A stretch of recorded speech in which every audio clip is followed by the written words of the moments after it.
Hello friends, welcome to my YouTube channel. So today in this video I am going to show you how to change the theme style in this device. For this, simply go to settings, tap on wallpaper and style. So here you can see the option themes, tap on this one. So it will directly go to the theme store application. It will directly open, and from here you will get lots of free theme style you will get. Otherwise you can directly open the theme store from here.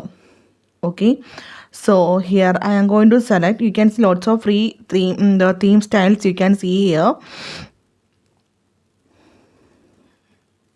Okay, so here I am going to select this one. So here you can see a small demo how this theme style looks on your device. Tap on apply. Yeah, it is applied. You can see the home screen wallpaper is changed. The icon style is also changed. You can see. So simply in this way you can change the theme style in this device. If you want to go back the default theme style, again go to settings, tap on wallpaper and style, tap on the option themes. So here you can see the default theme, and from here you can select the default theme. So simply in this way you can change the theme style in this device. So hope you guys enjoyed this video. Thank you for watching. Thank you. Bye bye.